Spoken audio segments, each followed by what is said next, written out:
I think historically it is now well established that there was absolutely no reason for this bombing because there were already peace negotiations between the emperor and the Vatican at that time.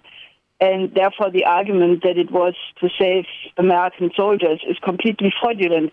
I think the bombing occurred to establish an aura of Schrecklichkeit, of horror, of awe, to basically, this was Truman, and it was a way to start to establish the post-war order in order to continue the rule of colonialism and imperialism, which would not have happened if Franklin D. Roosevelt would have been alive. And let's look at these poll findings from the Japanese. The majority of Japanese don't share the point of view presented by Foreign Policy. So the question here, Helga, is who and why? And is someone trying to rewrite history? Yes, but I think it is part of the present logic. I think there are many people in the last period who have been warning that the United States and NATO are preparing a new war, this time against Russia and China. Even the Observer has an article to this effect. My husband, Mr. Lyndon LaRouche, has warned end of June already that the most dangerous period would be the month of August.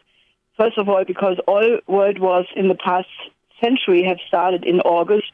And he said the most dangerous period is when the U.S. Congress goes into recess. And unfortunately, this was totally confirmed because the U.S. Congress went into recess last Wednesday, a week ago. And on Friday, the U.S. changed the rules of engagement for the U.S. Air Force in Syria. And that was done without announcement, without approval of Congress. And it was only leaked then the following Sunday by the Wall Street Journal. Now, this means a very serious escalation because it brings the world back to exactly the situation where it was 2 years ago when the U.S. Congress voted against military strikes against Syria. So this time, the Congress is out of session, and this was changed. But this is unfortunately only one aspect. You have to look at the totality of the situation. You have the modernization of tactical nuclear weapons in Europe, the B-61 and B-61-12, which could, in the case of an attack, be brought into the Russian territory by F-35 stealth bombers.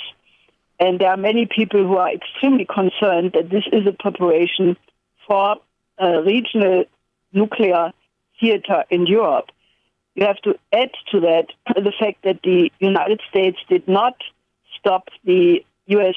missile defense system in Eastern Europe after the Iran P5+1 agreement was successfully concluded.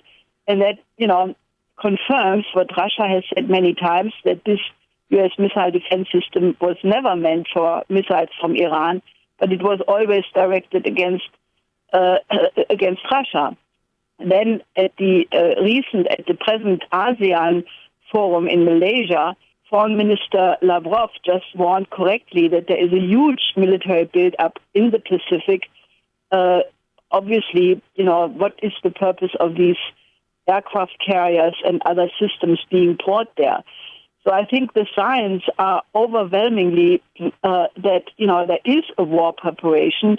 And, I think there will be a maneuver in September, which basically, will be, it's called a Trident Juncture 15, which will rehearse the use of nuclear weapons against Russia. So all of these signs are overwhelmingly worrisome, and I think we need really a complete mobilization of the world public because this is the eve of World War III, and it has to be stopped because if it happens, I don't think it will be a regional theater. I think it will, by the nature of thermonuclear weapons, it will be a global thermonuclear war, and in which case there will be probably nobody left alive. So we are really looking at the annihilation of mankind, and that is where we are at. At this point, Helga, what should be done? Who should sit down and talk? Well, I think there must be made an absolute effort that the United States, Russia, and China are sitting together on one table, and all the other leaders of the world who are concerned should make maximum pressure that this occurs. Europe could do a big role if Europe would say we are not part of such a war, and we insist that in the United States and Russia and China, the leaders sit together and discuss a new international security architecture. I think President Xi Jinping has given a very good example when he offered to President Obama at the recent APEC meeting last year in Beijing the win-win policy of cooperation with the new Silk Road. He has said that we have to have a world order in which cooperation among major nations occurs for the common benefit of everybody, a win-win strategy. And I think, if we have learned anything from the geopolitical wars in the 20th century, then the lesson must be that if we don't want to extinct ourselves, we must overcome geopolitics. Geopolitics is what causes world wars, and that we must move to a new paradigm in the history of civilization, a new era, which is defined by the common aims of mankind as one humanity first, and then you can settle regional questions after you have agreed on these common aims of mankind. And that is the all-demanding question of this moment.